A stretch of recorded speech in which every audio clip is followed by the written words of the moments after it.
Arrakis. Dune. Wasteland of the Empire. And the most valuable planet in the universe. Because it is here, and only here, where spice is found. The spice. Without it, there is no commerce in the Empire. There is no civilization. Arrakis. Dune. Home of the spice. Greatest treasure in the universe.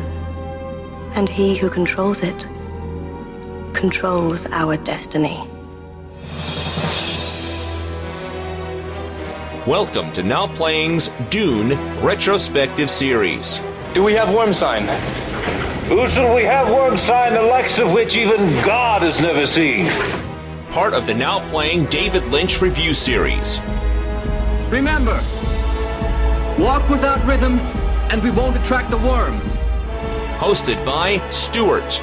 My greatest student and my greatest disappointment. Jacob. I can kill with a word. And his word shall carry death eternal. And Arnie. Men admire his courage. It will take more than courage to survive what's coming.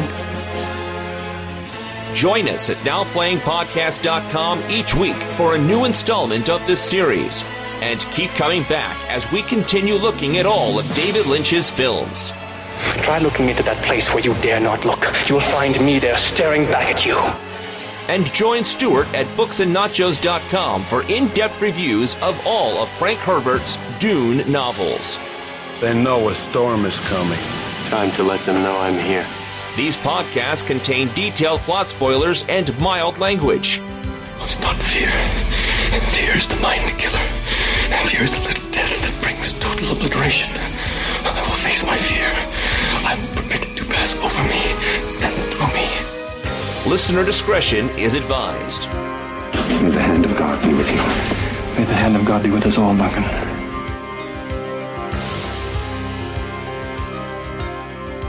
Today we're discussing Frank Herbert's Dune, starring William Hurt, Alec Newman, Saskia Reeves, James Watson, and a whole bunch of checks.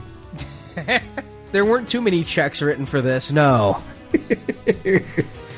Directed by John Harrison. This is Arnie, co-host of Now Playing, and the podcaster has awoken again. Stuart in LA. And this is the host with a pretty mouth with the sting of a scorpion, Jacob. You know, we've often mocked Sci-Fi Channel, home of Sharknado, Man-Thing, Return of the Living Dead, Rave to the Grave, Firestarter Rekindled, and soon Beyond Reanimator. But I just want to say, the movie we're covering today, Frank Herbert's Dune, is kind of the thing that gave Sci-Fi Channel its identity. It really didn't have original programming. It was just sort of a dumping ground for old sci-fi shows. I think they had Farscape and some Kevin Sorbo show called Andromeda. But other than that, Battlestar Galactica and everything came after the big ratings hit that was this $20 million production.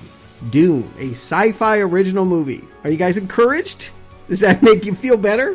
The only thing that's encouraging me is that we are going to get more time to tell this story. I think that was my main problem last week, was that what seemed so condensed. It just got so confusing because of that. I am looking forward to being able to see this film, spread out a little bit longer and get into some of that minutia that I think you need to get into to understand the story. Yeah, Sci-Fi must have been showing stuff I watched. In fact, I know it did. They had a lot of Star Trek reruns and stuff, because I knew about this when it happened, and I had seen Lynch's Dune once at that point, and I was like, I want to understand what the hell they were trying to tell me happened.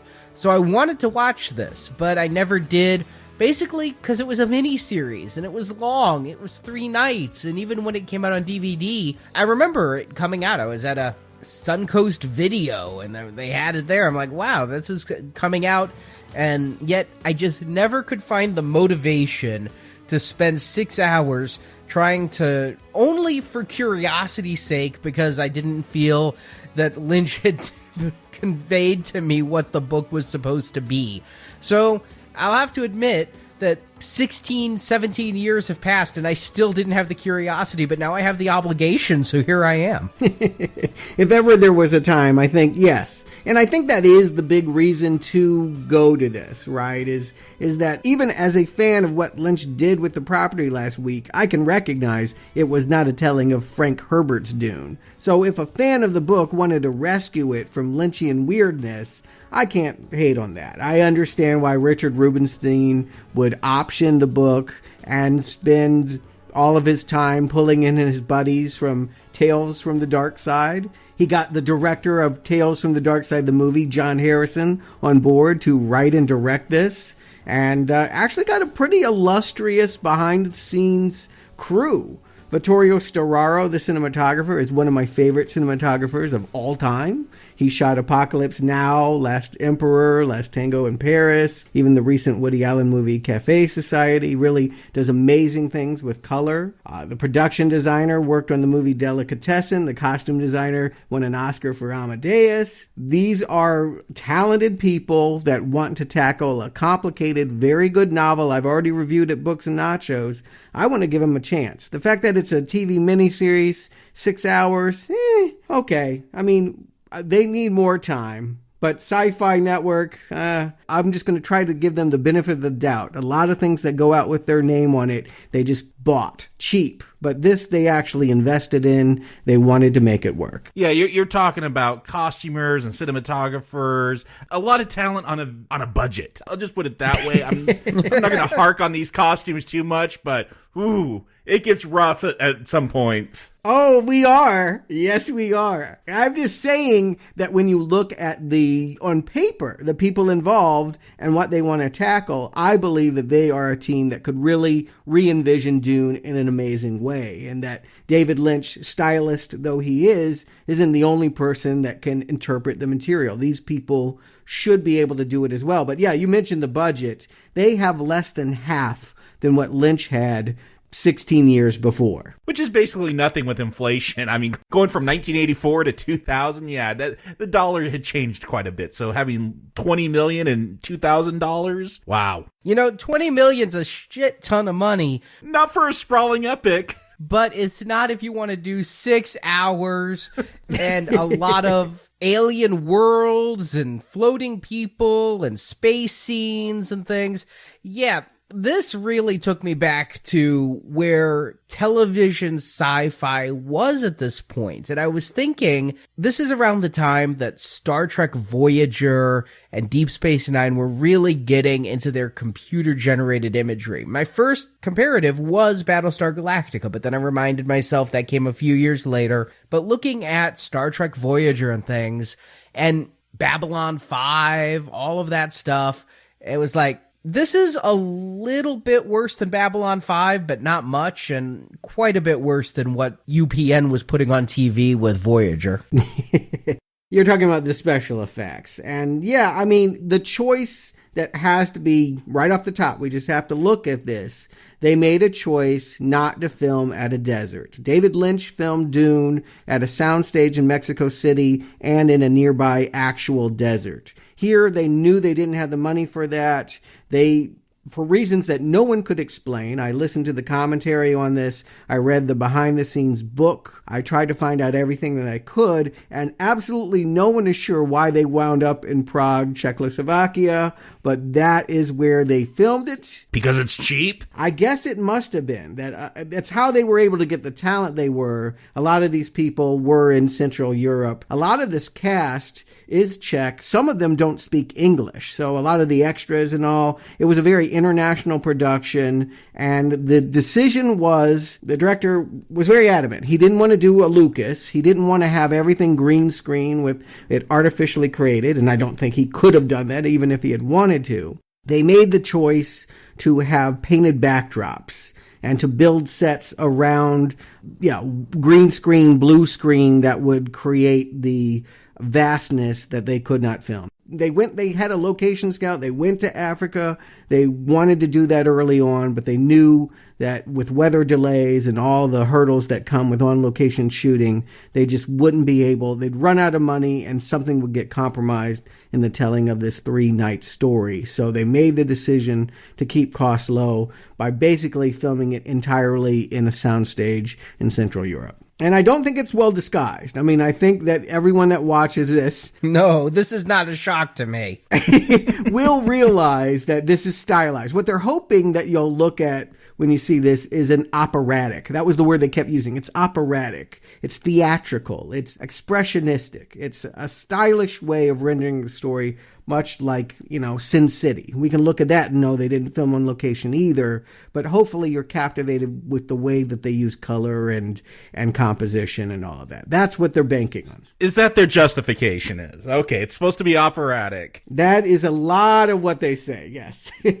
All I know is my 9-year-old walked in at one point. She's like, why are you watching like Shakespeare with these costumes and everything? Yeah. It does look like a community play. I got to give her that. Those BBC filmed stage productions. Yeah, I would agree with that. I definitely got like more of a fantasy feel off of this production than I ever did off of what Lynch did. There were many times I'm watching this and thinking Games of Thrones. Yeah, it feels like Lord of the Rings with all the cloaks everyone's wearing throughout. Yeah, and I will just say up the top that I do feel like you get a fuller sense of the story this time. I mentioned the fact that there's many ways of approaching the material as an ecology story, as a hero's journey story, but also as an ensemble. And I do feel like they do now, particularly in this first night, feature a lot of the supporting characters in a way that you realize the vastness of all that's going on. And it's not, famous people walking on for a 5-second cameo and then falling over dead. Which is what I really expected William Hurt to do, I might add. Well, yes, he gets a little bit more to do, at least in night one. You mentioned 6 hours. I know I watched a 4.5-hour cut. Are you talking 6 hours with commercials? Yes, I'm sorry. Yeah, 3 nights, 2 hours each night. But there are 2 different versions. It's worth pointing out that there is an international television, also known as a director's cut. And then there is a television U.S. version that's about 10 minutes shorter each night. So all told, about 30 minutes shorter. I know mine had boobies in it. I just got a copy whatever the library had because it was hard to find this thing. I'm guessing that's an international cut. Bingo. And I saw that version as well. I'll be honest, I went to Amazon and saw what they were charging for this. And then I went to my local used DVD store and saw they had a copy of this for $3. I'm like, I'll go for that. And I didn't necessarily care which version it was. It was the director's cut. I always prefer to see the director's cut. I always prefer to see titty shots, so I was happy. Yeah, I saw this movie 3 times. I saw the director's cut, I saw it with commentary, and then I also saw the U.S. TV cut. I'm so sorry.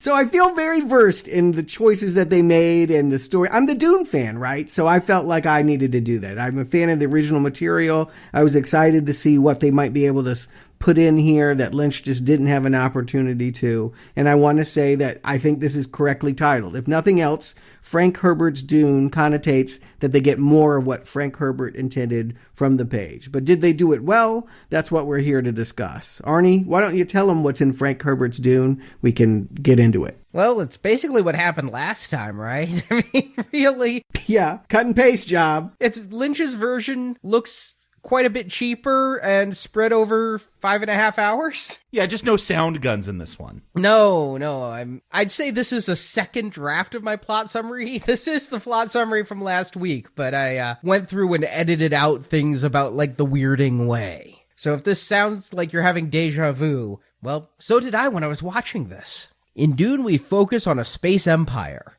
In that empire are 2 feuding houses. House Harkonnen, led by the floating fat lech Baron Vladimir Harkonnen, and House Atreides, led by the popular and kind Duke Leto Atreides, played by a slumming it William Hurt, and his gifted son Paul, played by Alec Newman. So basically we have Paul Newman, that's right.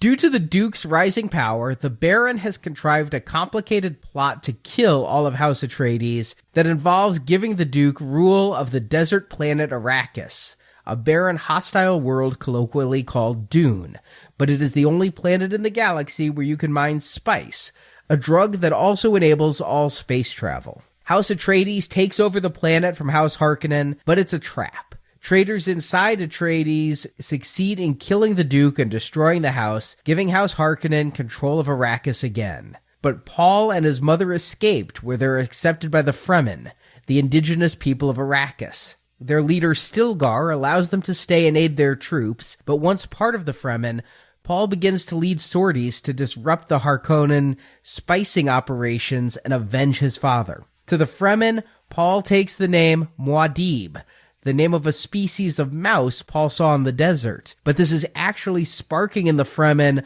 memories of a myth of the Muad'Dib who had the power to be in two places at once and who would bring water to Arrakis. This legend is fostered by Paul's mother, Lady Jessica, but soon Paul begins to believe it himself, much to Jessica's concern. Paul also takes up with a Fremen concubine, Shani, and they have a son. Jessica, who was pregnant when the Duke died, gives birth to a daughter, Alia, who is gifted with psychic abilities. The Harkonnen Baron steps up the attacks and Paul's son is killed, but in a final battle, Alia poisons the Baron and Paul challenges the Emperor's rule. To make peace, the Emperor's daughter, Princess Irulan, decides to marry Paul, though Paul keeps up with his concubine Shani, who in a voiceover we're told history will call his wife, as credits roll. Now, of course, we all know the notorious way that Lynch's version began. You're holding a glossary, a woman is floating in space telling you things you can't possibly take in 5 minutes. Here, they just do all of that in a much lesser degree. We do have Irulan narrating. We don't see her. It's not goofy, but she pretty much begins as the Lynch film begins. Arrakis, Dune, Wasteland, and the most valuable planet at the same time, because he who controls the spice controls our destiny. Yeah, I think, again, there's just very few lines, but I think a simple line that helped me clarify how important that spice is that there is no commerce or civilization without that spice. That, I guess, because that makes the space travel possible, therefore commerce, etc., etc. But I do feel that was helpful. But then we just jump. Like, I'm waiting for this big slug monster to show up. I'm wondering, like, how much of this is going to be a retread of what Lynch did. But no, we're going to jump. Like, they're already in space, like, waiting to do the time warp and go to Dune. I did miss the giant slug monster. Instead of weird spacers, we get what look like the Emperor's advisors from Return of the Jedi in pink hats doing weird dancey motions. I like their hand motions, yeah. They were trained mimes. That is not a shock. Yeah, that was brought in specifically because of those hand moves. And yeah, the Spacing Guild is minimalized. I think rightly so. They want us to get us to Paul as soon as possible. Paul is our focal character, and so that's what we're going to see. He wakes from a dream of jihad and drinks a glass of water and begins bitching about how he doesn't want to move to Arrakis. Yeah, I so do not like this plot. Like, he is just whining. I eat responsibility for breakfast and duty for dinner, and like, he is unlikable. And I guess that's fine if that's going to be his journey, that we're going to learn to like him. I don't ever learn that lesson, but he's insufferable at the beginning here. He really reminds me of Luke when he's on Tatooine just whining about everything. I noticed exactly what you said, Stuart. I was thinking, okay, we're not starting with the Emperor. We're not starting with the plot. This is good. Introduce me to the people I'm supposed to care about instead of introducing me to the circumstances around them. But in this case, it's the Baron Harkonnen doing all this plotting. In Lynch's version, it was the Space Guild giving orders to the Emperor. Which way is it in Frank Herbert's story? Who is the originator of the plot against House Atreides? The Baron. Okay, so the Emperor, that was something Lynch added. I mean, I think it's difficult to say, but my sense is that we know the Baron's plot and role before we ever get involved in the Emperor. The Emperor is barely in the book. Yeah, and he's barely in this movie. His daughter floats around, kind of like an unwanted Paris Hilton type. But yeah, the Emperor is not a big part of this.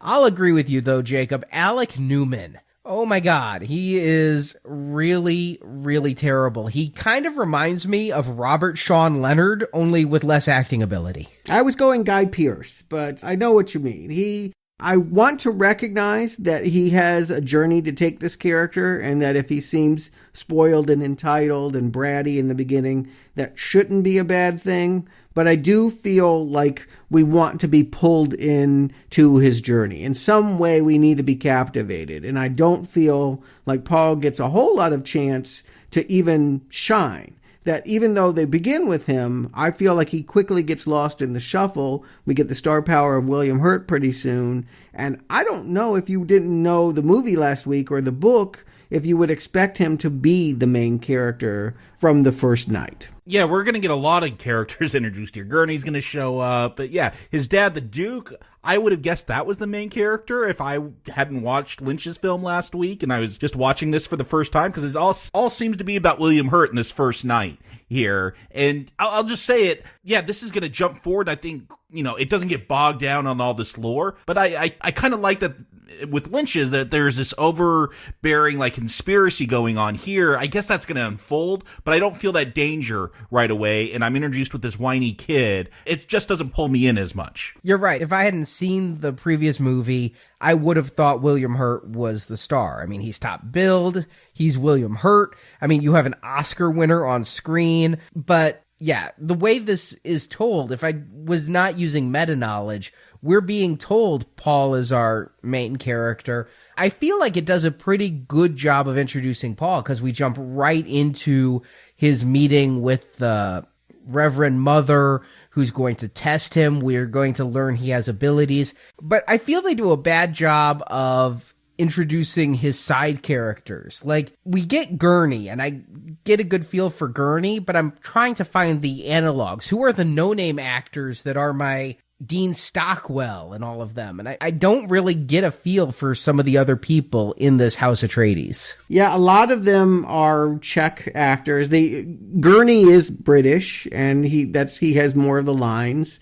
And he is actually a reformed English gangster. He was a London mobster who decided to get into acting. And so I guess they just thought that, he had some cred being menacing. Here he's playing the man that's training Paul in fighting techniques, and the Patrick Stewart of the David Lynch world. And I do think if he doesn't seem more menacing, he at least gets more screen time. Yeah, definitely not more menacing. It's weird. There's a lot of knives and just sharp objects used as weapons for something that's supposed to be in the future, that I found that kind of distracting. Again, maybe that's a budgetary thing, but you'd think going into a sci-fi film, more guns. But yeah, Gurney, knife expert. We saw a knife fight at the beginning, but there's not those shields. I guess they put some little effect here. But again, this feels like it almost could be like Lord of the Rings or Game of Thrones if you didn't have spaceships flying around in the background. Yeah, I would agree, but yet I was seeing the exact same scenes. I mean, yes, the shields looked better last time than they do here, and truthfully, I just wish every actor from the last one was back here. There is not a single actor here, with the possible exception of William Hurt, who's better than he was in previous times. And William Hurt, let's keep in mind where his career was. He had just come off Lost in Space, and he's still lost in space here. I get the feeling he was kind of giving them one take. There were certain scenes where it's like he's looking off, I'm thinking at a cue card, or the angles are such, I think he was just like, yeah, I'm not doing that scene again.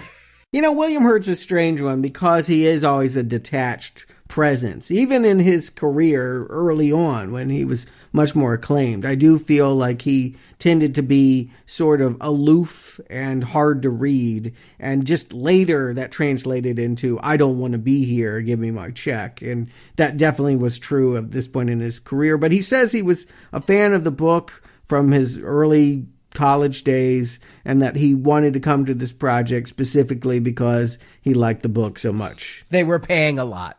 Yes. Well, I'm just telling you what he said.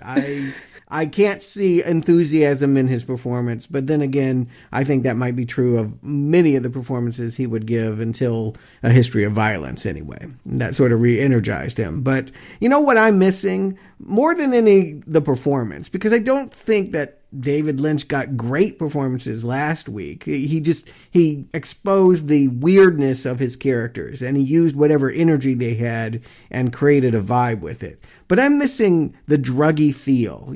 So much of the movie last week felt like I was on Spice. You know, there was just something alluring. It was a contact high. You watched it for 5 minutes, you're like, wow, I'm out of my body. Something weird is going on. Here, everything is depressingly earthbound. Everything feels so leaden and weighty, and the exposition is not coming as fast, but I feel like there's no personality. I feel like no one's got any energy or spark. Even when we get sex scenes in this movie, I just feel like everyone's ODing on Sominex.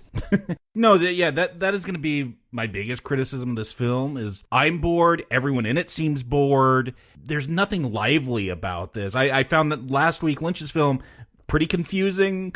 It was a dense film, but like there was stuff that I dug about it. There's certain things, the way they were shot, costuming, some of the effects here. And again, I am trying to give this film every benefit of the doubt with these effects, with its budget and everything, and go with it. And I'm finding a hard time being intrigued by anything. What I was thinking as I was watching this is it was an overcorrection. Lynch's film careened around trying to put too much in too little time, couldn't keep up, couldn't follow some of the stuff, and just huge leaps occur that don't really feel explained. Here, they're doing the exact opposite. Everything is going to take so much time, and we're going to be told everything again and again. We're going to hear the same thing again and again. Did you happen to walk out to get a soda? Okay, let's tell you what you missed just a second ago. I think this is something that is actually hurt by being watched on the DVD format. I mean, it fades to black where commercial breaks would be. At no point does it feel like I'm watching a movie, and it often feels like they're catching me up from what happened on the previous one because information's just hammered home. But I'm going to find some compliments here, though. I'm going to say, first of all, I'm really liking the score in this. They got Graham Revell here, and he's done quite a bit of stuff. We've talked about him before. I'm usually hit or miss on him. Here, I thought the music was good and moody, and they may not have a lot of effects for 3D rendering, but the design of the ships and everything is really inventive. I would buy little toy models of this stuff. Yeah, you know, there's in no way can I compliment the visuals of this movie. And that depresses me because, again, I admire many of the people behind the scenes here. But I just feel like we're in that awful era of special effects. The late 90s when everyone was jumping on board with CGI and they just weren't good enough yet. Anytime we have the CGI effects, it never feels integrated with what's going on in the frame with the real actors. And you just have this distracting disparity between people performing against things that aren't there. Like when we get the Hunter Seeker later, and it's so bad. Oh, I'll agree, but I was specifically talking about the spaceships, and there's no humans in those scenes. How do you feel about the Royal Engineer? Again, this was not in the book. I don't know why they're going with weird creatures, but I think they wanted to do something to make this moment magical. We all agreed last week that folding space was not fully realized. Did you buy this more? That we got basically the creature from Life Force pointing to stars and sucking them into a Doctor Who tunnel? Yeah, at one point they say, you're not allowed to look at the navigator. And, well, they unfortunately show us the navigator here, right? Yeah, some kind of like fleshy man bat thing with those blue eyes.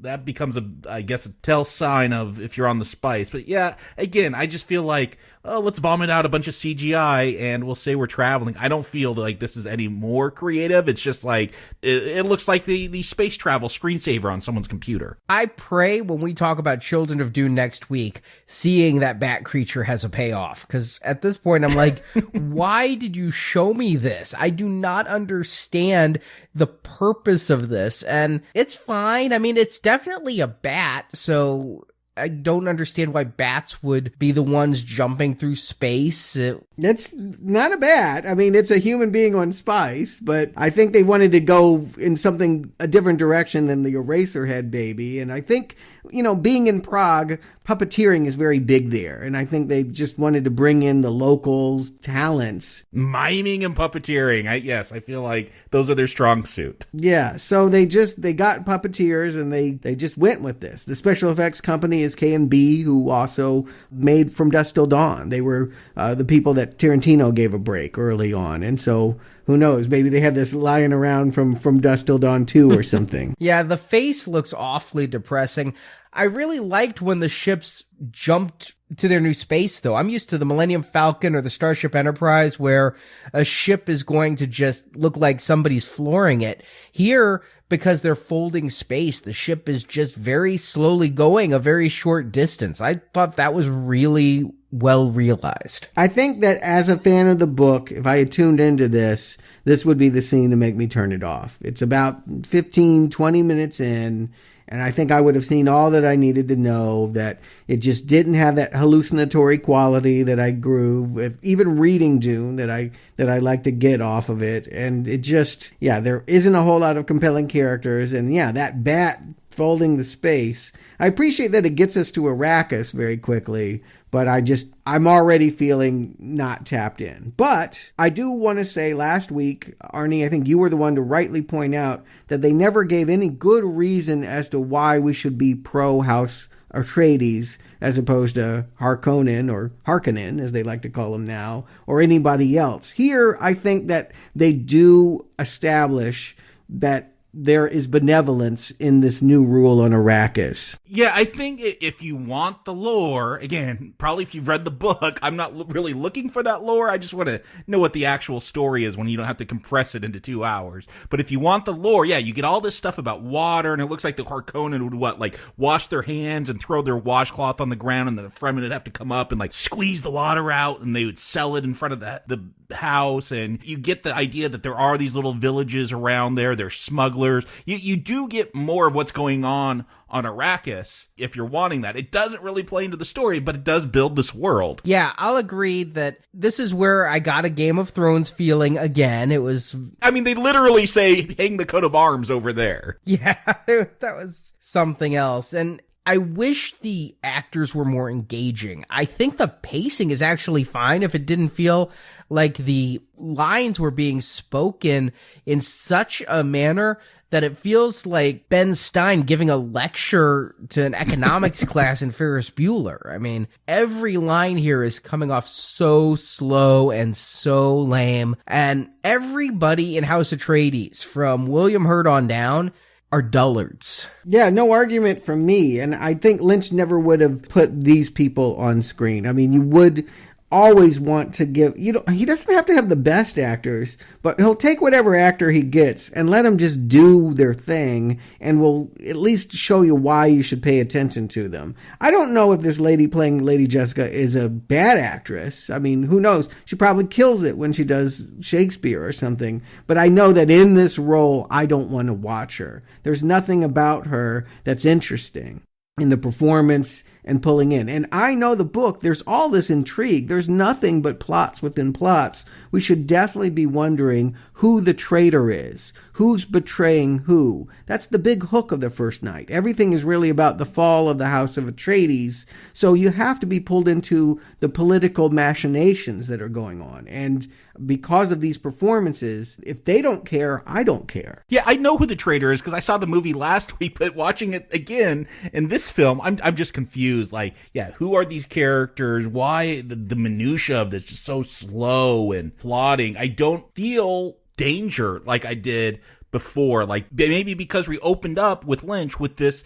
meeting between the Emperor and the Guild, and there's a conspiracy. This, I'm just what's going on? What is the point of this story? Because to me, it's not about danger. Yeah, they're taking over the spice mines, and they got Harkonnen sabotaging them a little bit, but I don't feel like there's this overbearing conspiracy to defeat the House Atreides. And in the director's cut, you get more of Dr. Yui, the ultimate betrayer. In the U.S. version, they cut him down even more. It's not even a mystery. I think he literally has one scene before he shows up and shoots the Duke with the tranquilizer. Yeah, you do find out something about his wife missing. That scene is cut in the shorter version. That's the only thing that clued me in. It was him, was the wife thing, because, he's just not featured enough to be a believable traitor. There's so many people we're introduced to for more time. But I am liking some of the stuff we're getting exploring House Atreides. We're seeing Paul being brought in under his father, the Duke, to some of these discussions. Paul is able to speak to some of the Fremen ways. We're going to have later on Stilgar. We're going to be introduced to him, one of the leader of the Fremen tribes. He's going to spit and Duke is going to take that as an insult, but Paul's going to realize what it is as a showing of honor, giving some water, the most vital thing on that planet. And just seeing some of the relationship between Duke Leto and Lady Jessica. This is stuff that I wanted in Lynch's film and I didn't get. It's helping me to understand the hierarchy and everybody's role in it. Yeah, I agree. I think that this would be what you'd want in Dune, the TV series, that it would have to be about all of these characters and the way they interact with each other. Again, my complaint is the acting isn't such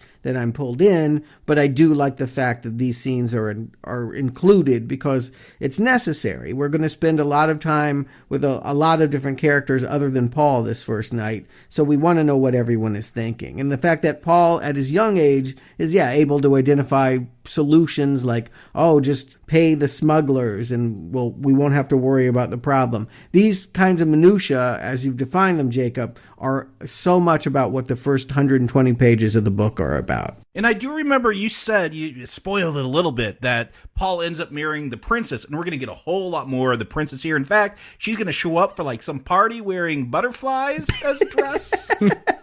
I gotta guess, is this from the book, or they're like, this will make her look like she's from outer space? No! The biggest change of all. They're pretty faithful in all ways, and even the things they change, I don't feel like it disrespects what Herbert intended. It's just it's a visual way of doing something that, would play differently as it's written. But no, Princess Irulan in the book is only featured in passages at the heads of chapters. She is a historian, and she is making comment about things that will play out in the preceding chapter. But here they've decided to make her a full-fledged character and a love interest. And so by doing that, yes, they've just have a lot of scenes of her showing up at costume balls and hiring a spy later. This dress, in fact, these costumes in general are pretty dismal. Oh man, the Emperor with his rainbow metallic sheen shirt. I mean, Fade with his cardboard triangle posted behind him. Yeah, no, he's got a kite stuck on him, like that's a costume. And they look like we raided the prop shop of Disney Princess or something. And you lose, you get to wear Jasmine, Emperor. I don't mind that. The only thing that bothered me was the Reverend Mother and the psychic ladies wearing these giant wings on their head that made them look like moths. But beyond that, I don't know. I guess I'm just used to Star Trek 66, rainbow colored outfits. Sure, fine. I'm distracted by the really bad backdrops. I'm not looking at the stuff in the foreground. It's really garish, and that is just too bad because, again, these are award-winning costume designers, production designers, cinematographers. This movie should be splendid to behold. And no, when Princess Irulan shows up in that outfit, I'm thinking she looks like the kill jar, not like the butterflies. And they originally planned to have real butterflies around her, and they all died. So they were like, let's just stick them on. So they pinned him to the dress? Well, at first they we need to do it in CGI, and the CGI people were like, look, we already were told we were going to do 200 shots, and now we got 600 special effects shots. We can't keep adding more. So they just stuck it on with pins, like a kill jar. It's so tacky. And there's not really a whole lot that she does. I mean, I guess by seeing her early, we're less weirded out by the fact that Paul is going to end up marrying her, that there's a relationship here when she comes to visit and is flirting with him. We see that they have some kind of attraction, but I just don't know what that really gets you as far as who Paul will become. No, like Arnie said, this is an overcorrection. I feel like we haven't got the right, it's Goldilocks and the Three Bears. Lynch was too short. This is too long. I'm still looking for that just right. I don't need this first act to be an hour and a half. I don't know. Again, I'm getting a better idea of the world, but I just don't know how much of all this extra stuff is helping me understand the story. Well, let me bring up the ecology, because that is the one thing that I felt like was completely ignored by Lynch. That a big reason that the novel was even written was because Frank Herbert studied desert areas and how scientists, geologists and such, were trying to introduced things into the flora and fauna that were going to help it come back and be green again, and that he thought that that would be a fascinating thing to explore in science fiction. Here, they're going to give a lot more screen time to Dr. Kynes, who was Max von Sydow in the Lynch version and who basically showed up for one helicopter ride and then got, his shirt ripped open, spouted some water, and we never saw him again. Here, I think we do learn a lot more about this character. He is Liet. He is actually their leader. He works for the Emperor, but he's gone native. He has blue eyes, and the local people worship him. And he's the one that's going to teach them all of their ways. He is actually the father of Cheney. Oh, yeah, Cheney, or Chani, as I would call her from the last time, the analog of Sean Young, who is the best upgrade in this miniseries as the concubine character. Sean Young came out of nowhere last time just to screw Kyle MacLachlan. I'm glad somebody had the job that isn't me. I feel like that's all she does in this film, too. No, I feel like there's more there, because we'll get there when Paul becomes Muad'Dib, but I think there's a lot more going on in Paul's character. It's just not this first night. This first night does feel like somebody put silly putty over what I was getting out of Lynch's, stretched it way out. I was able to see a lot more details I didn't get, but we're still beat for beat the same. You mentioned the helicopter ride. We're going to get that helicopter ride. It's going to sell me a little better why people like the Duke, and it's going to not have that really awkward voiceover of I'm in their heads. But it's just a lot more of the same. Where I will say I had some fun, though, was with Baron Harkonnen. When we're introduced to him, I don't know this actor, but we're being shown a planet and then a face superimposes on the planet. I'm like, oh my God, what the hell kind of weirdness is this? They're going to have a talking planet. It looked like something out of freaking Teletubbies, like, the baby face son. And then it was just really a very slow transition to a fat man. I loved the Harkonnen world. Giedi Prime was the best part of Lynch's world. I think it was the one he had the most fun because it was the most debaucherous. Here, seeing it reinterpreted as a land of red and... Yeah, there's like a football stadium where they have gladiator games and... It's white guys wearing Japanese samurai outfits. So I think that's why we're supposed to hate them.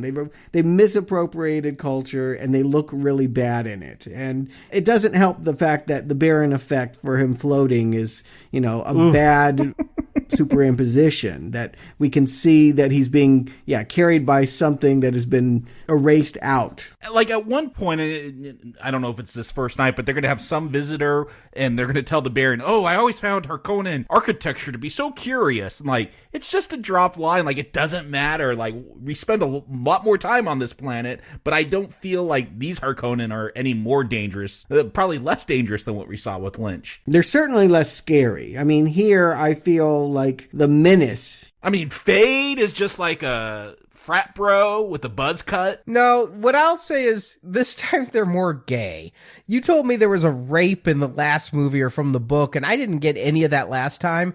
This feels like they're filming in a bathhouse with a floating guy. Every look from this uncle to his nephew is rapey. It's weird. You didn't get it last week? Never? I got strangeness, but I didn't get gay uncle-nephew relations the way I got here.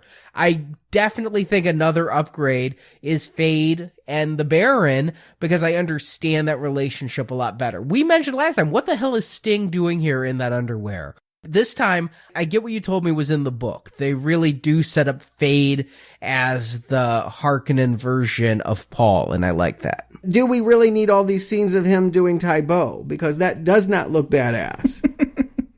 No, I mean, come on, this is silly. And yeah, I get what you're saying, Arnie, that it kind of sets up, but the fact that they're going to still wait till the last 10 minutes of this 4.5-hour movie to bring Fade versus Paul, it's just weird to me. I guess that's a story problem. I guess that's from the book. A lot of time spent, with this Taibo, weird, like, sticks fighting stuff, and it takes a long time for it to play out. I don't see it as an upgrade in any way. I feel like we have lesser villains this time, and that is too bad. I liked the weird weirdness of the Space Guild and the Harkonnens, and you just felt like everything was conspiring to hurt this poor little Kyle MacLachlan Boy Scout who was so zoned out and zapped out on drugs. You wondered if he could pull it together and be the spiritual leader that he's expected to. Here, I just have no connection with Paul. He doesn't seem to be like a sleeper that's awakening. He just seems to be disinterested in his future. He seems to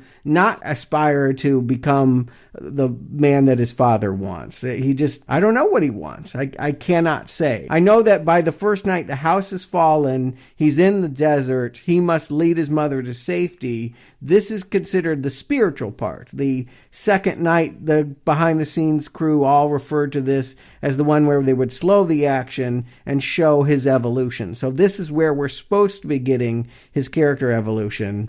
And I'm just feeling like this is the worst night of the three. Yeah, it's so weird when the Harkonnen finally attack. Like, I remember with Lynch, you get this whole thing where the mom and Paul are in the spaceship and they got to escape. Like, this just cuts and they're just running in the desert. Like, no problems here, just got away, I guess. But, oof, talk about where the movie stops. Like, this is painful. This second night is bad. I can't tell you what happened. It is so slow. Like, I don't know if anything happened in this. Oh, I thought this night actually was the night that invested me most, because this is where we start getting into the mythology of the Muad'Dib. This is all about the introduction to the Fremen.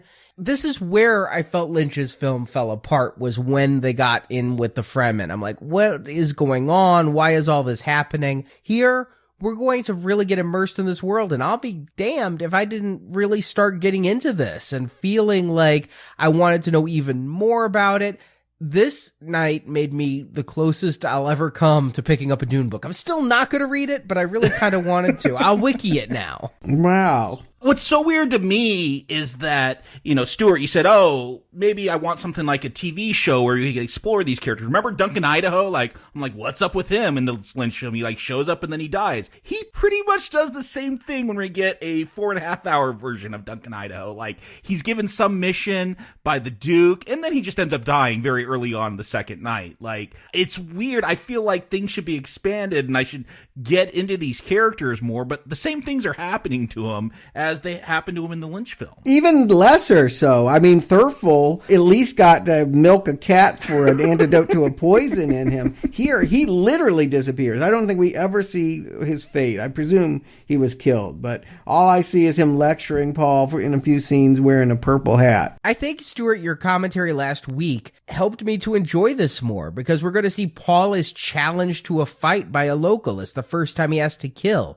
Because you mentioned that being a big thing in the book, that he has to kill at each stage of his maturation, it really drove it home for me seeing it dramatized here. I liked that quite a bit. And they don't really play up the weirding way. There's no longer, oh, we'll let you stay with us if you show us how to use your fancy guns. When they meet up with the Fremen, it's more about trust and honor. And I love that Paul just runs away like a complete fraidy cat.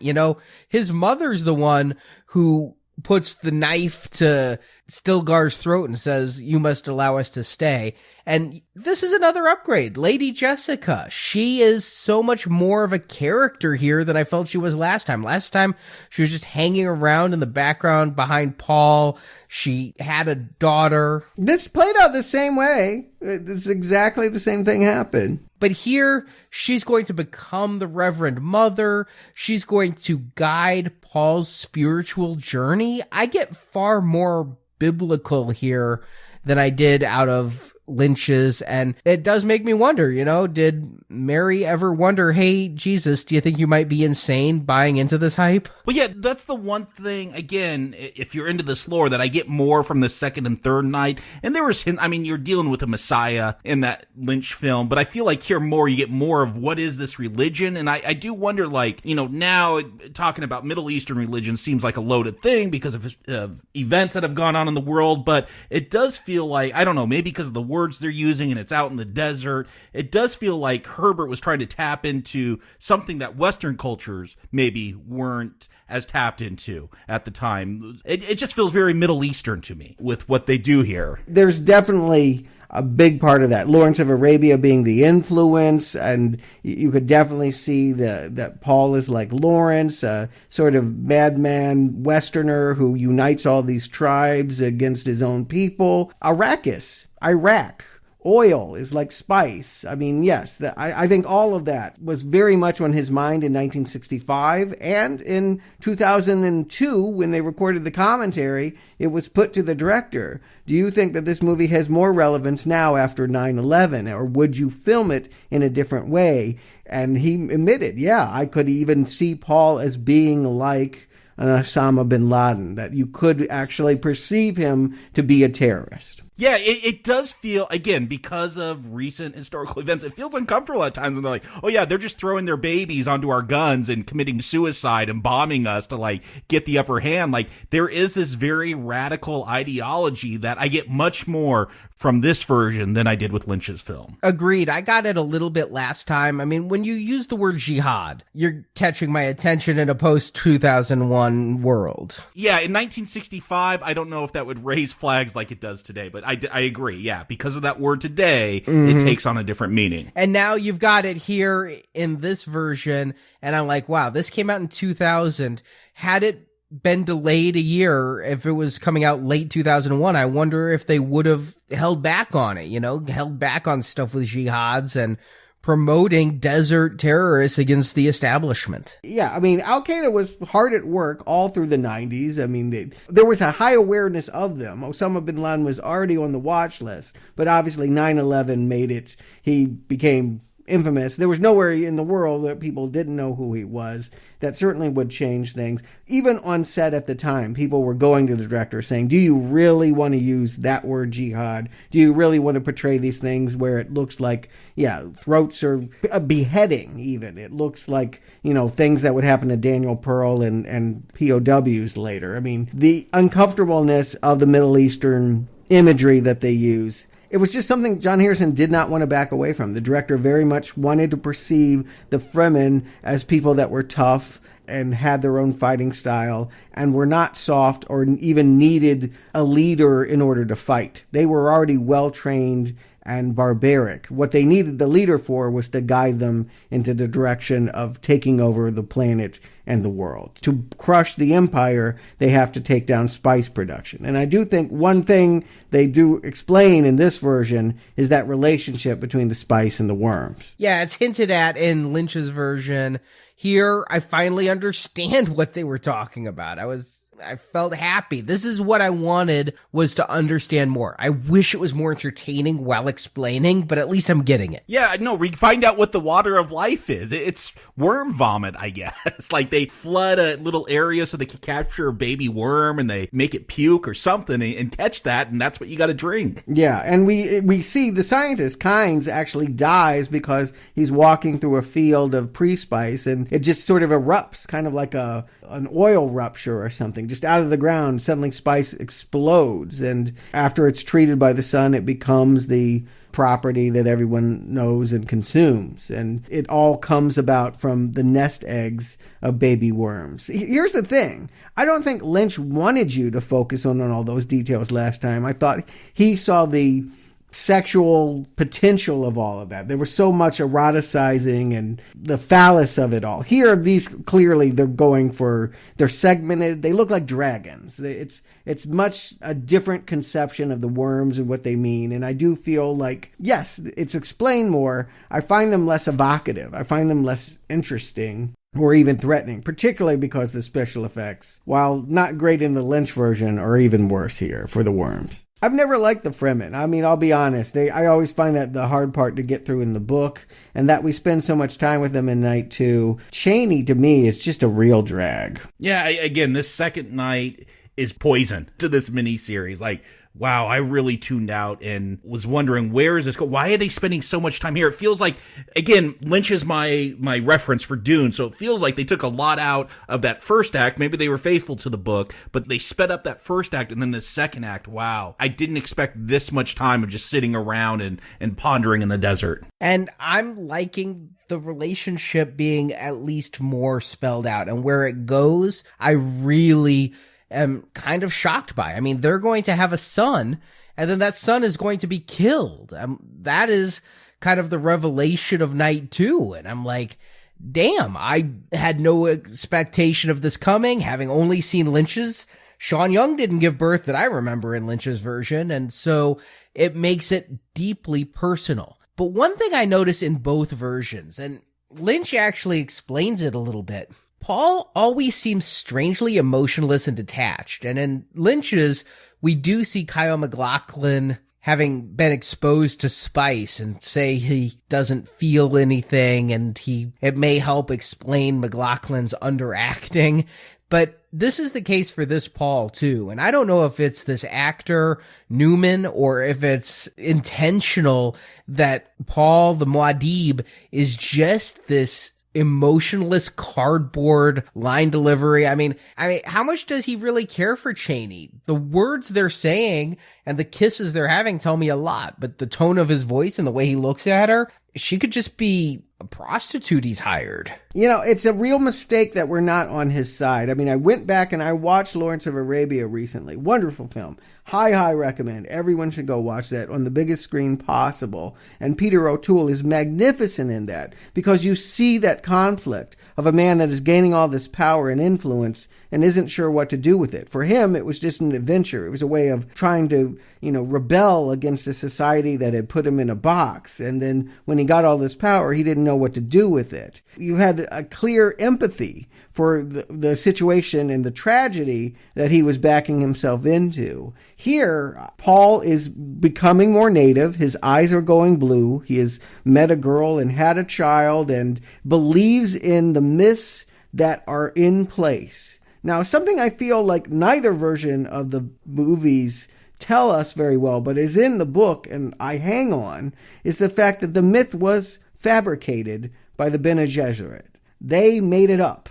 There is no Muad'Dib. They use that to control people. The Reverend Mother that they have on this planet, it's all about control. They like to have people lying around that if they get into a jam, they can say, oh yes, let's exploit this superstition and it will help us get out. Jessica wants to do that. She's just like, hey, we were kicked out of our palace and we need to survive until we can come back and kick some ass. But Paul believes his own myth. And is that delusion or is that self-actualization?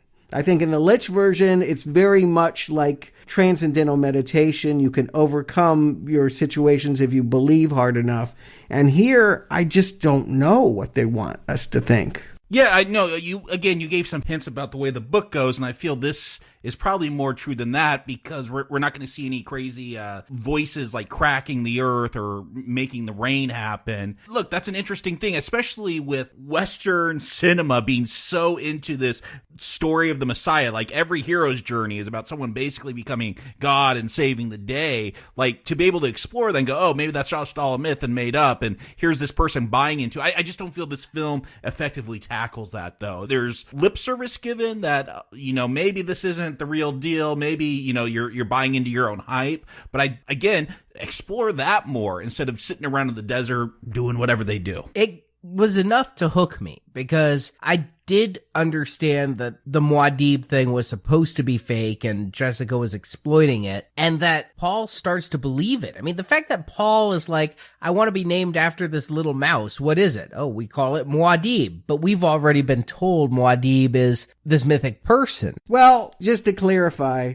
there's the Mahdi, which is their Messiah, and there's Muad'Dib, which is the mouse. Oh, that was confusing me. I thought it was Harkonnen and Harkinnen or whatever, however they said it. It sounds like they're pronouncing the same word in different ways, but it's just a coincidence that Messiah sounds a lot like mouse in this culture. Mouse-siah, I get it. Yeah, sure. And boy, by the way, that mouse, I would not want to be called it. I would not want to look like it. But the fact that Paul starts to believe his own myth, the way I take it is he is becoming self-actualized. And I think that's proven in Night 3.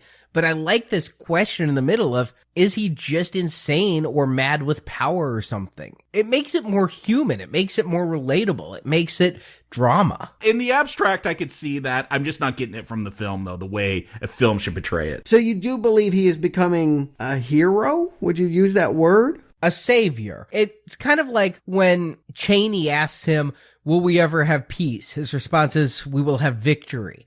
That's kind of my answer to you. Is he a hero? Well, he's their savior. Is he a heroic person? Well, kind of. I don't know. I gotta read more books. He does free the people here. He does give them control of their own planet. He does take down the evil Harkonnens. Are you cheering for that? Is I guess my question is that an exciting thing to see, or do you feel it's a descent into delusion? For me, yeah, you talked about Osama bin Laden. He seems so cold and so willing to sacrifice the Fremen. I mean, here's the poor little rich boy coming from another planet using another culture to basically get his way, to self-actualize as the hero. I never like him. Like, again, these battle tactics, and maybe this is rooted in history, but what I'm seeing here, I'm looking for the justification to be so ruthless, and we're going to throw our babies on their guns to destroy him. He seems like a cruel leader to me. Yeah, I wish that they could strike the balance better, because again, if the framework is Lawrence of Arabia,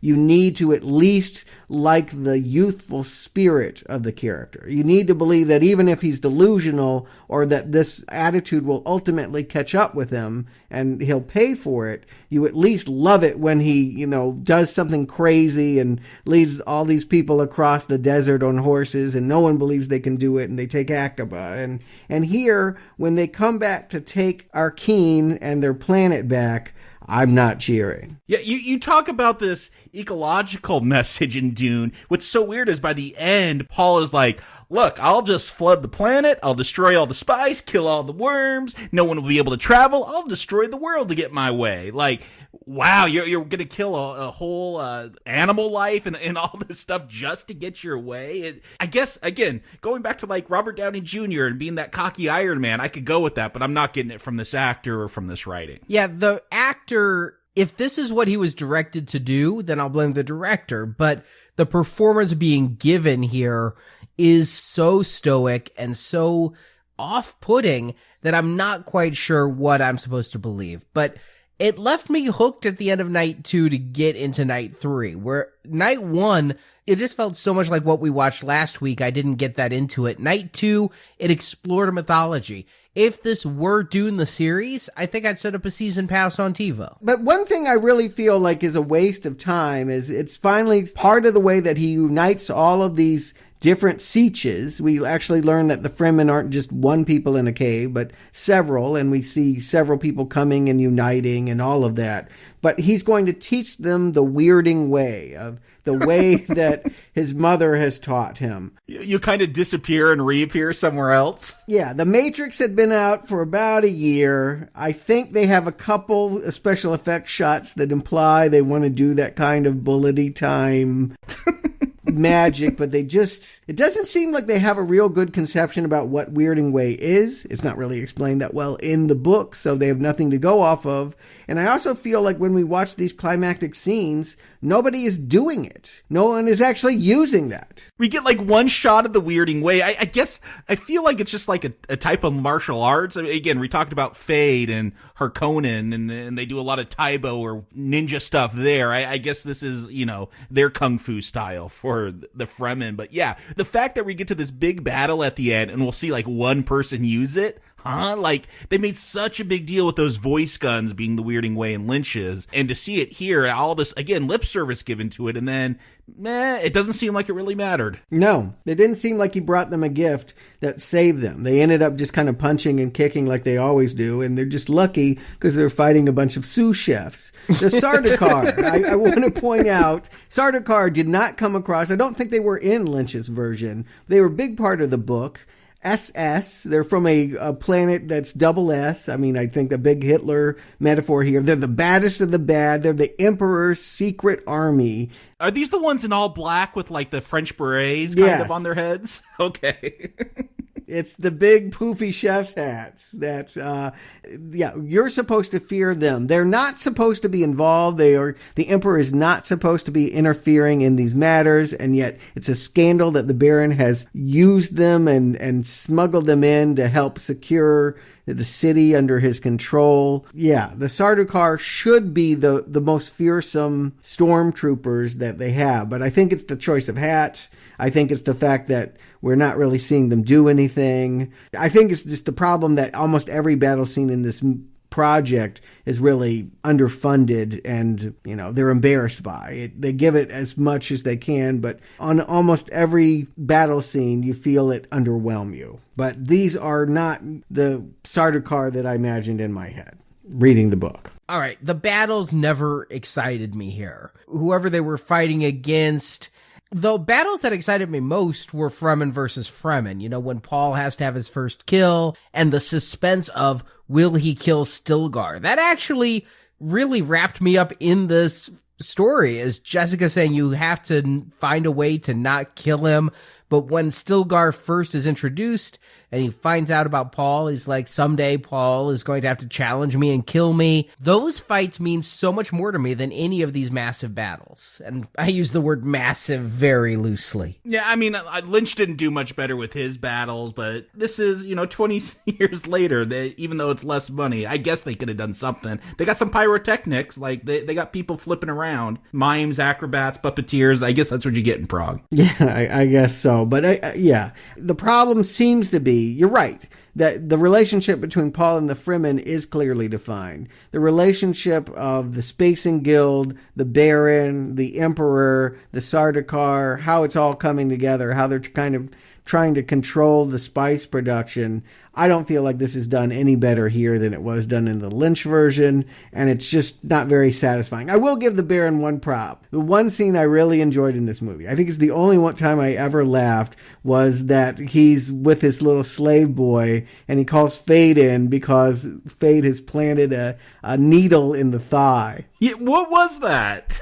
It's a poison needle in the thigh, so that when the Baron had his way with this poor boy, he would get stuck and die. So the Fade knew that would be a temptation that would probably take the Baron out. And they have to strike this bargain where he's like, why don't I kill you, Fade? Partly because I still want to get laid with you, but probably also because I can't trust Raban, who's the guy, your brother, who is in charge of spice production, who's screwing everything up. Yeah, again, I get more of a sense of who the Harkonnen are and their relationships in this TV series. But for all the times given to him, I still don't know why that much time is given to him. I feel like there should have been more of Harkonnen versus Atreides here. And the fact that the Emperor is going to step in at the end, and it's mostly Paul trying to get the trust of the Fremen, those are the big relationships. It feels like the Rebellion and the Empire, they're not going to really get to hash it out in this big epic. Yeah, I mean, they try to give everyone someone to fight back with. Raban is going to be taken out by the Fremen. They all surround him and knife him, and he'll scream to the heavens. Alia, who is the prematurely born child that Jessica drank that water of life and, produced that creepy kid. She's kind of creepy. She's not nearly as creepy as what Lynch did, but then I wouldn't expect them to out-creep Lynch. Here she gets to take out the Baron, and yes, Paul gets to have a fight with Fade. And I really don't feel like this does anything more than Lynch had. It kind of looks more like the Karate Kid to me.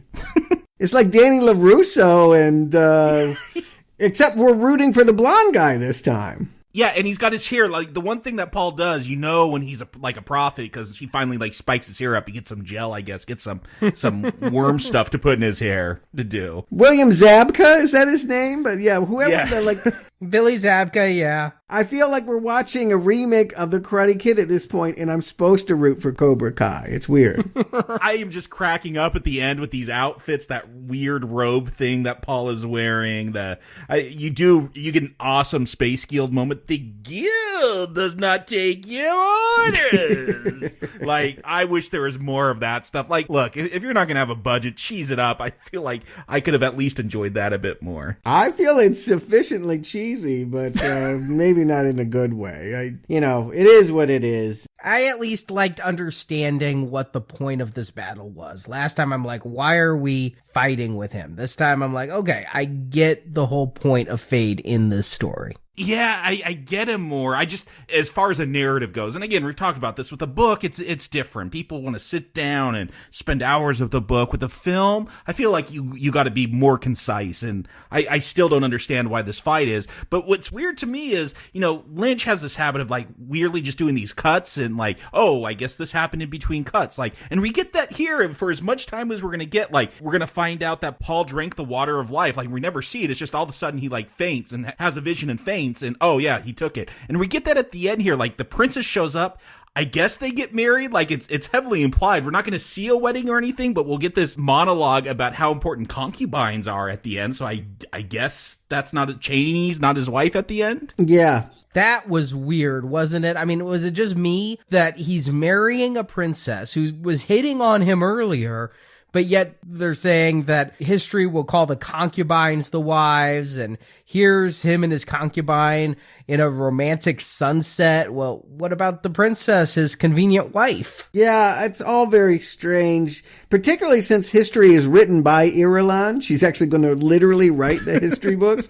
I'm not sure that's true, Cheney, but I think what they're getting at, it's undersold in both movie versions, but Jessica was never properly married to Leto, because the Duke always wanted to keep his options open for helping out House Atreides. That if he was a bachelor, he always had the option to marry up and help the whole, universe. He could heal it. With the right marriage, he could advance himself, he could do well by his society, and she never wanted to get in the way of that, so she just was his concubine. But of course, because we like storybook romances when we watch movies, we want to see true love, put a ring on it. And so this ending basically shows that a concubine can be more loved than a wife. I think that's what it's getting at. It reaffirmed that the Duke loved Jessica and that Paul loves Cheney more than whoever they might have married for politics. And this is a world where you got to remember that so much is done, the bloodlines and all are controlled for political reasons. That romance, feeling, emotion, these are not characters that are ruled by that. Yeah, there's a big reveal at the end that the Baron is actually the father of Jessica. I'm not sure. Again, that might be a big revelation in the book that plays out somehow here. It just seems like, a last-second soap operatic revelation here. Again, I feel like I'm getting a lot of stuff from the book, but I'm still not getting why it's important, even in this expanded version. I think that it's setting up more stories to come, and I thought it was a nice resolution. I thought it was really interesting that now Paul is the heir to the Emperor's throne. I think this is really... All right, fantasy's not my wheelhouse, but this is an intriguing tale for it. So I was kind of going with it. If I wasn't completely satisfied, I'm like, well, I know Children of Dune's coming next week. That's true, and it's actually a combination of two books. I've read one of them already. Dune Messiah will be, I guess, rolled into Children of Dune, and I'm very curious to know how they'll incorporate those ideas, how much they'll actually take from the page and work it into the movie next week. But before we get there, I guess we got to wrap up our thoughts on Frank Herbert's Dune. So, Jacob Stewart, do you recommend Frank Herbert's Dune? Jacob.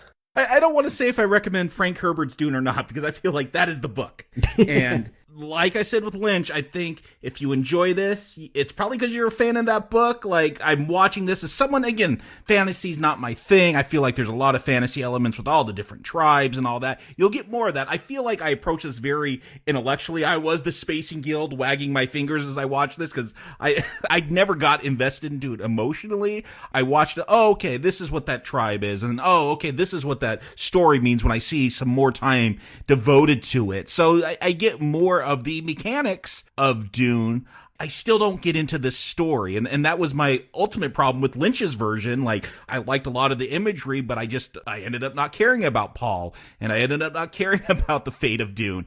And I feel like I'm still there with this expanded television version. And look, I'm giving this a lot of leeway with its bad special effects because of its limited budget. There are some hilarious costumes that would get a chuckle out of me every now and then.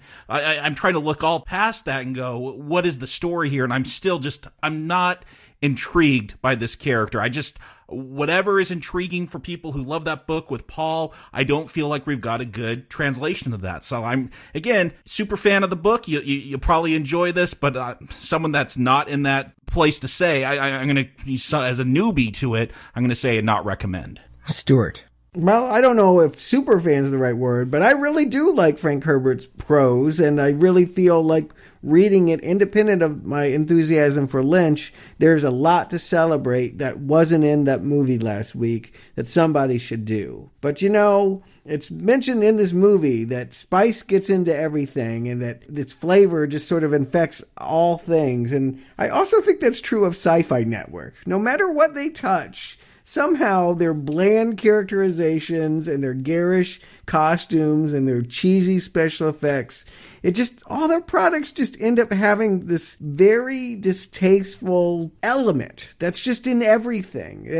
I don't know, it's a turnoff. I don't know what else to say except that I'm not against TV miniseries, but I am against this production. They just didn't have the right budget, and they seem to have too much time on their hands. I think by making it 3 nights instead of 2, they really pushed this story past the breaking point and took interesting concepts until they were not interesting anymore. And so I blame the production, and they try. I mean, these are talented people behind the camera, at least, and they just don't have enough to pull this off. I'm becoming more and more convinced that if you were going to make Frank Herbert's Dune, you've really got to radically shake it up. You've got to tell it in a way that allows people to get excited. And I feel like so much of the way the story is told on the page, with so many tangents and minutia bits, that being faithful is never going to give you a compelling movie experience.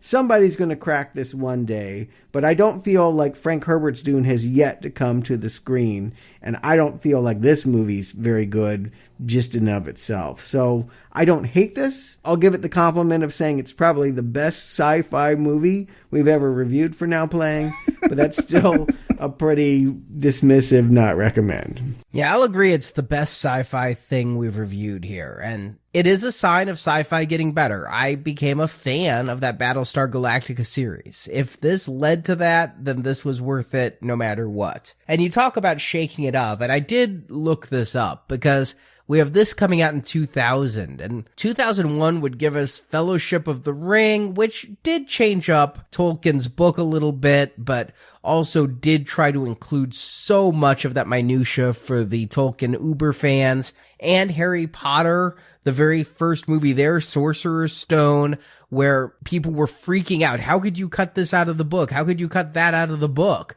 Until the movies just kept getting longer and longer and eventually split into 2. They haven't cut enough out because I've never been able to get through that movie. Yeah, we didn't do Fantastic Beasts for a reason, folks. But it seems like we entered an era where geekdom refused to allow adaptations of books and instead wanted unabridged video versions of books. And that's not what a movie should be. And I've given some defense of this and talked about how I was interested in it. Let me be sure I call out every flaw in this, because there are many.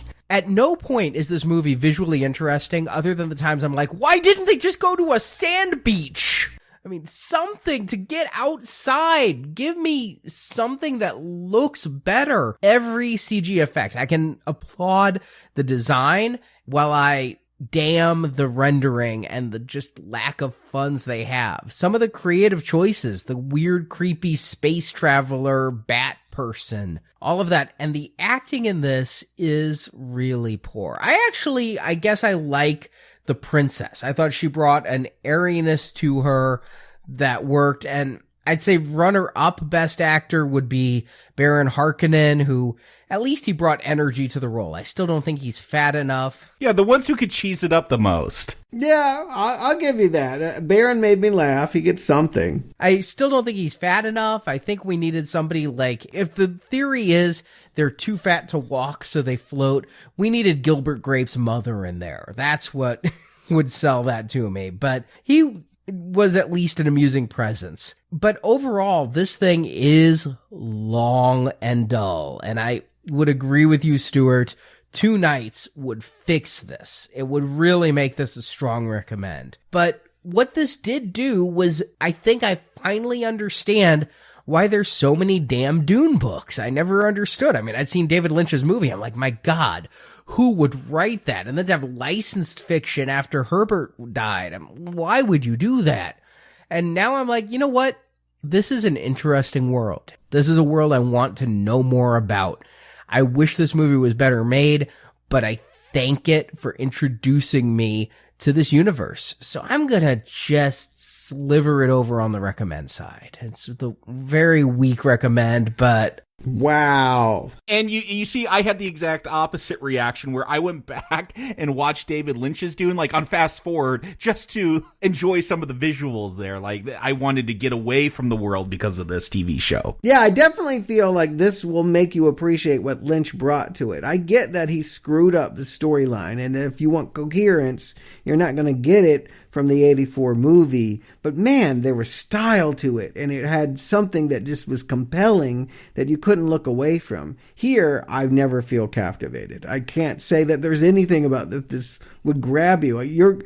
Jacob, you will agree with me that Lynch did a better job than this production. Oh, yes. I didn't hate that film. It intrigued me. It was confounding by the end, but I would watch it again in maybe, another 10 years. I would never watch this TV thing again. I'll agree that Lynch's film is far more visually appealing, and it does have a good trippy nature to it. It's just a great visual design, but I'll never watch it again. And you say you can't look away. When I watched it for the Pitch Black Riddick review that I did when I just wanted to see the differences, I looked away a lot. I was multitasking quite a bit because I was just trying to get through it. I wanted to sit down and watch it. I sat down to sit down and watch it. And no, when the story doesn't cohere, you're not going to hold my attention. Here, the story cohered. It was kind of a dull story, but it cohered. And this kept my attention barely for a 4.5-hour running length. And I'm judging it as a miniseries. I would not want to go into a theater and watch this. If they were saying, oh, we're doing a Dune television miniseries marathon at AMC. No, I'm not going. But for what it was, for something spread over a few nights, and I did watch this over a couple of nights. I did not marathon it. I thought it was adequate. Okay, well, here's what I would advocate. If you're intrigued by anything that you saw here or last week, join me over at Books and Nachos. I've already reviewed the Frank Herbert Dune. I'll be getting to Dune Messiah, its sequel. And that book, as well as Children of Dune, are the basis for what we're going to continue to explore in film next week when we get to Susan Sarandon's Children of Dune. I don't know if they're calling it Frank Herbert at this point. I know that they put her all over the poster art. It does say Frank Herbert's Children of Dune on what I've read. Wow. Okay. Well, we'll see how close it is. I see a lot more Susan in all the print ads that I've looked through, but I'm intrigued to see more of the story told. I think it's sad that Lynch never got to make those sequels he had written. Can I say it was sad sequels were never made, not that he wasn't the one to make them after what he did with the first? Well, again, I'm not sure. We'll see about scope. The scope of the second story is certainly very different, and I'm curious to know how they're going to handle it and how you guys will respond to it now that this so-called Messiah has to make good on his promises. I'm really interested in seeing where the story goes, and I didn't feel that after Lynch's because I'm like, okay, it's raining, it's over, I don't care. Here, this did a better job of setting up a universe that I want to spend more time in, so I'm actually happy we're going back. And if you're not, well, we have Reanimator on Friday. All right, I'm really excited for that one. I cannot express. And yeah, it is going to go to a Sci-Fi. Is it a Sci-Fi Channel? It did get the same time as a little bit after Sci-Fi's release. It got its R-rated, unrated DVD release. It just hit Sci-Fi before it hit DVD by a couple weeks. I remember that time, but I'm hoping that it can somehow best Frank Herbert's Dune to be a great film that's beyond Reanimator, the third film. But the first one is a cult classic and one I have not visited in decades. Everyone has always said this is one of the great horror movies of the 80s. I don't remember it that well. So I look forward to catching up with it, reading the H.P. Lovecraft original story, and delving into it with you, Arnie, and Marjorie this Friday. Marjorie's a huge fan of that original unrated version, and she definitely has a place in her heart for Beyond Reanimator. And I'm going to bring an interesting point of view, as I like different things about that original film, and I have a warm spot in my heart for Bride of Reanimator, the second film. So if you want to hear what the hell I'm talking about, we could really use your support, and we'd love you to join us on these shows. These are our platinum level donation shows. If you head to nowplayingpodcast.com, click the banner at the top. We've already released all 5 of our Fly reviews, all 8 of our 1986 horror movie reviews, and now we're to Reanimator. And if you enjoy this show and what we've been doing with David Lynch, before that, Marvel movies, coming up in 2 weeks, Star Wars Rogue One. If you enjoy hearing these reviews and the frequency we put them out, we need your support. So head to nowplayingpodcast.com/donate or click the banner at the top. And we thank everyone who's donated so far. And while we're talking about our donation series, remember, we are giving away a copy of Deadly Friend on DVD. If you had some spice, I'd be interested. Deadly Friend, oh boy. But it's autographed. Yes, by Christy Swanson. Yeah, that's kind of a novel thing. I saw the photo. I'm sure that was a lot of fun to get. Did she make a face? Was she like hoping you would be giving her Buffy or something more reputable? I gave her Buffy as well. Okay. And The Chase. The Chase is one of my all-time guilty pleasure films. Oh, okay. But yes, I also gave her Deadly Friend. Sadly, she wasn't very chatty. We didn't get into all the behind the scenes of Deadly Friend the way I sometimes get when I'm at these conventions. She was just happy to take all my money and got very upset that her handler tried to undercharge me.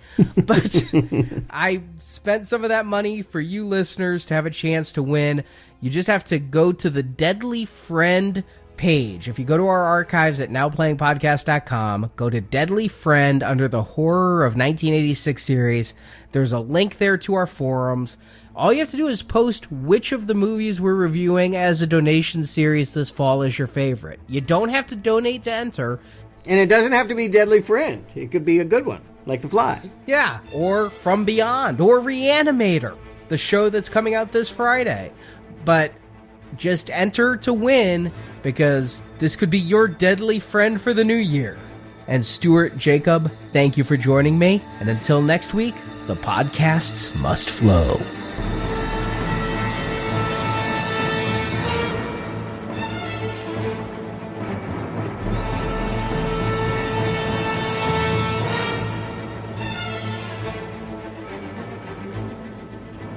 I'll miss the sea. But a person needs new experiences.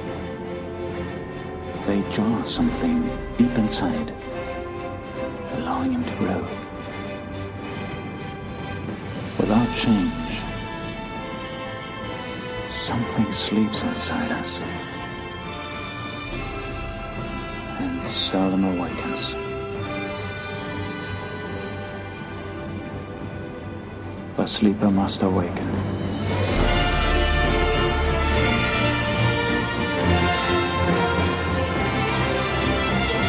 Thank you for listening to this episode of Now Playing's Dune Movie Retrospective Series, and we hope you've enjoyed the show. Will we ever have peace, Muad'Dib? We'll have victory. Now that you've heard the movie review, head to booksandnachos.com to hear Stuart's reviews and analysis of Frank Herbert's original Dune novels. I thought of many pleasures with you. Come back to NowPlayingPodcast.com to hear our reviews of other films such as Blade Runner, Ocean's 11, The Shining, the James Bond films, and more. Find hundreds of movie review podcasts at NowPlayingPodcast.com and come back each week for another new movie review. This place is changing me. It's the spice. It's in the air we breathe, in the food we eat. I can't escape it. Also at nowplayingpodcast.com/book, you can order Now Playing's film review collection, Underrated Movies We Recommend. This book has 125 reviews about films you probably haven't seen, but you should. Whatever the need, we have the breed. Want to take part in the discussion? Join the Now Playing hosts at our forums, where you and the other listeners can give your thoughts on this movie review. The link to our forums is at nowplayingpodcast.com. Come, Paul. Men are waiting. Me? Right now? It's time you participated.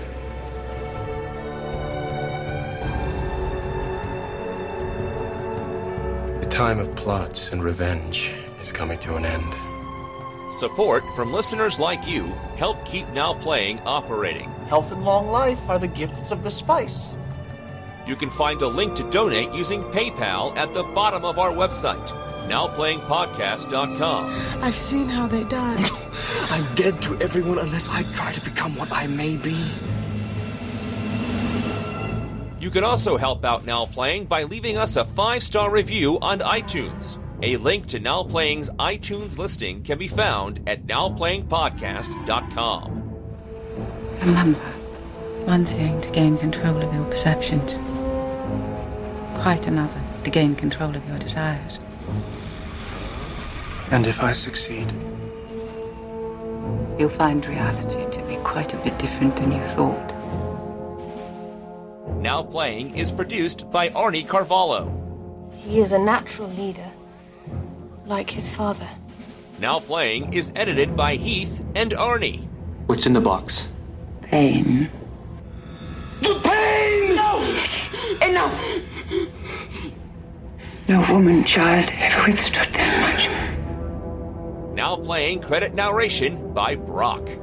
The voice from the outer world, bringing the holy war, the Shihad. The film discussed in this podcast is the property of its respective copyright holders, and no infringement is intended. The first step in avoiding a trap is knowing of its existence. The opinions expressed on Now Playing are those of the individual hosts and may not reflect the opinion of Venganza Media Incorporated. Some thoughts have a certain sound. Now Playing is a Venganza Media production, copyright 2016, all rights reserved, and no part of this show may be reproduced, repurposed, or redistributed without the written permission of Venganza Media Incorporated. Be sure he recalls his flimsy denials when he's face to face with death's sweet smile.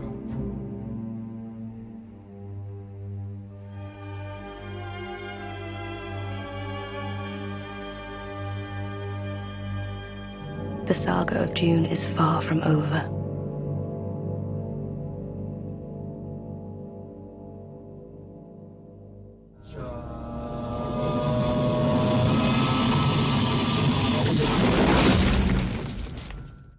Today we're discussing Frank Herbert's Dune, starring William Hurt? Starring William Hurt? Starring William Hurt? Are you not sure if it's starring him? I'll keep barking.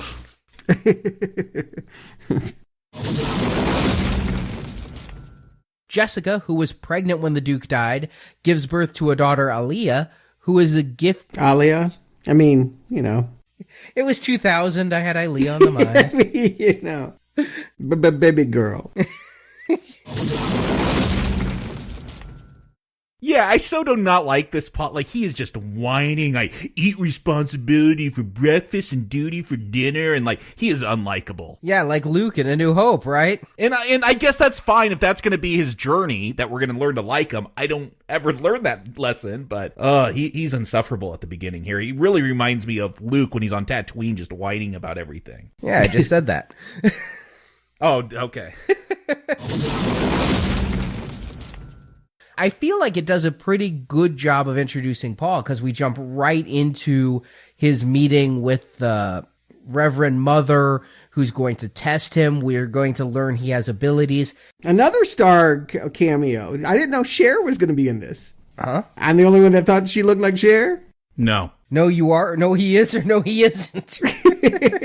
No, I didn't think it looked like Cher. What? I didn't either. But then again, I mean, unless it's Cher, I don't think it looks like Cher. I don't think of Cher that often. Line delivery. I mean, how much does he like? How are we pronouncing her name? Cheney. Cheney. Yeah, it's like Dick Cheney. Bush and Cheney. Yes.